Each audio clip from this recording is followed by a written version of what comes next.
सुषमा की माँ का एक अतीत है। उसकी माँ उसे बताना चाहती थी, लेकिन उसके पहले ही वो सामने आ जाता है। और फिर एक सच सामने आता है। एक माँ का सच। मेरा नाम राधिका है।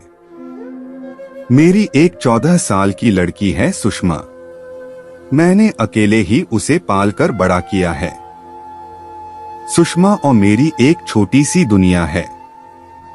लेकिन हमारी जिंदगी में ऐसी कई बातें हैं जो मैंने सुषमा से छिपाई है। वो अपने स्कूल जाती है और मैं अपना छोटा सा पार्लर चलाती हूँ। जिंदगी हम दोनों की आराम से कट रही है। हमें एक दूसरे के अलावा कभी किसी की जरूरत नहीं पड़ी। लेकिन उस दिन के बाद शायद हमारी जिंदगी में फिर कोई आने वाला था। मैं पार्लर का सामान लाने के लिए शहर गई थी। सुषमा को साथ नहीं ले गई थी। वो घर पर ही थी। जिंदगी में ऐसा होता है, कभी कभी अचानक ही हमें कुछ सरप्राइज दे देती है। मेरे सामने राज था। एकदम अचानक ही वो मेरे सामने आ गया। उसके लिए भी शायद ऐसा ही था। हम दोनों एक दूसरे को देखकर एकदम चुप हो गए। इतने सालों के बाद मिले थे, लेकिन बात करने को कुछ नहीं था। राज वो था जिससे मैं शादी करना चाहती थी। हम दोनों एक दूसरे से प्यार करते थे, लेकिन हमारी किस्मत की वजह से हम दोनों साथ नहीं रह पाए। राज इसी शहर में आ गया था। राज ने कहा कि उसने मुझे बहुत ढूंढा, लेकिन मैं अपना नंबर बार बार बदल देती थी। इस कारण उसकी मुझसे बात या मिलना नहीं हो पाया था। राज आज भी मुझसे प्यार करता है। उसकी आंखों में मुझे दिखाई दे रहा था। वो बोला कि वो आज भी मुझसे शादी करना चाहता है। मेरी बच्ची को भी अपना लेना चाहता है। लेकिन मैंने उसे कुछ भी जवाब नहीं दिया। मैं जाने लगी तो उसने मुझसे बहुत बोला कि मैं अपना नंबर उसे दे दूं, और मैं इस बात के लिए उसे मना नहीं कर पाई। मेरे जीवन में वो इस तरह वापस आएगा, इस बात का मुझे पता नहीं था। बस फिर हम लोगों का मिलना शुरू हो गया। इस तरह से मिलते और बातें करते वो मेरे घर भी आने लगा। मैंने सोचा था कि उसे घर नहीं लाऊं, क्योंकि घर में सुषमा है। मैं नहीं चाहती थी कि सुषमा उसे देखे। उसने कई बार मुझसे कहा कि वो हमारी जिंदगी का हिस्सा बनना चाहता है, लेकिन सुषमा के लिए हर बार मैं उसे मना करती रही। फिर एक दिन वो हुआ जिसका मुझे डर था। राज और मैं हमारे घर पर थे। मैं भूल गई थी कि सुषमा उस दिन हाफ टाइम में ही घर आने वाली है। राज और मैं अपनी पुरानी बातों में खोए थे। मैं उसके कंधे पर सर रखी हुई थी। उसने मेरा हाथ पकड़ा हुआ था। हमें इस तरह से कमरे में सुषमा ने देख लिया। वो मम्मी कहती अंदर आई थी और एकदम से चुप हो गई। उसका चेहरा ही बदल गया। राज वहां से चला गया। मुझे पता था कि अब सुषमा क्या सोच रही है। हमेशा खुश और मस्ती करने वाली मेरी बेटी आज चुप थी। मेरी हिम्मत भी नहीं हो रही थी कि उसको जाकर समझाऊं, उसे वो सब बताऊं जो आज तक मैंने उसे नहीं बताया है। मैंने शाम तक का इंतजार किया। सुषमा बहुत ही अच्छी बच्ची है। उसने खुद आकर मुझसे बात की। उसने पूछा यह कौन थे। अगर आप मुझसे कुछ बात करना चाहती है तो कर सकती हैं। सुषमा ने फिर मुझसे पूछा, आपने जो आज तक कहा वो मैंने माना है।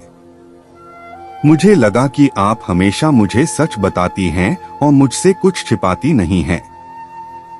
मैं चाहती हूं कि आप मुझे इस बारे में भी बताएं। आप अपना फैसला ले सकती हैं। आप दूसरी शादी करना चाहती है तो कर सकती हैं।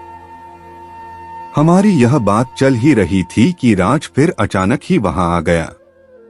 उसे देखकर इस बार मैंने कहा कि तुम फिर क्यों आ गए। राज ने कहा कि मैं नहीं चाहता कि मेरी गलती की वजह से तुम्हारी बच्ची तुम्हें गलत समझे, इसलिए आज मुझे मत रोको। आज एकदम सही समय है कि सुषमा सब कुछ जान ले। मैंने मना किया, कहा कि नहीं, लेकिन सुषमा के कानों तक सच यह शब्द जा चुका था। मुझे पता था कि अब वो सच सुने बिना नहीं रह सकेगी।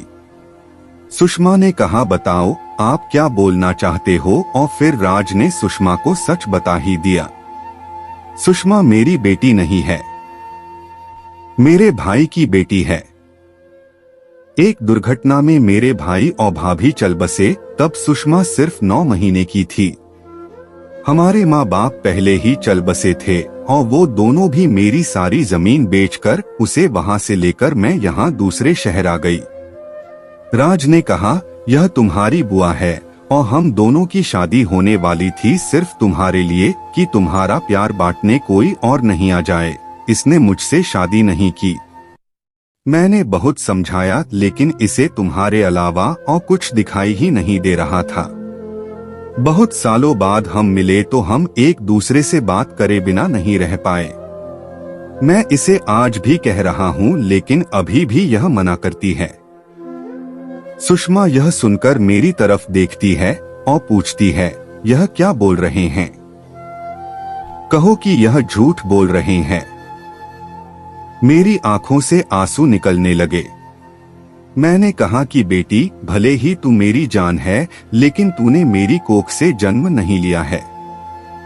मैं चाहती थी कि तुझे यह बात बता दूं, लेकिन इस तरह से आज बताना पड़ेगा, मैंने सोचा नहीं था। सुषमा यह सुनकर मेरी तरफ दौड़कर आई, मुझसे लिपट गई, रोते हुए बोलने लगी, क्या बोलूं बुआ, माँ या भगवान?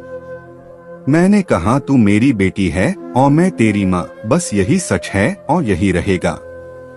और अब शादी होगी तो तेरी, वो भी बड़ी धूमधाम से, जब तू चाहेगी। मेरे फैसले को राज ने भी माना। आखिर मैं अकेली नहीं थी जो बिना शादी उम्र निकाल रही थी। उसने भी ऐसा ही किया था। सुषमा ने फिर कई बार कहा कि आप लोग शादी कर लो, लेकिन मैंने कहा, अब तूने हमें मान लिया और जान लिया, बस हमारी तपस्या सफल हो गई और हमें कुछ नहीं चाहिए। आपको यह कहानी कैसी लगी, कमेंट कर हमें जरूर बताएं। इसी तरह की अच्छी कहानियां पढ़ने के लिए हमारे चैनल को सब्सक्राइब करें। वीडियो अच्छी लगी हो तो वीडियो को लाइक करके शेयर करें।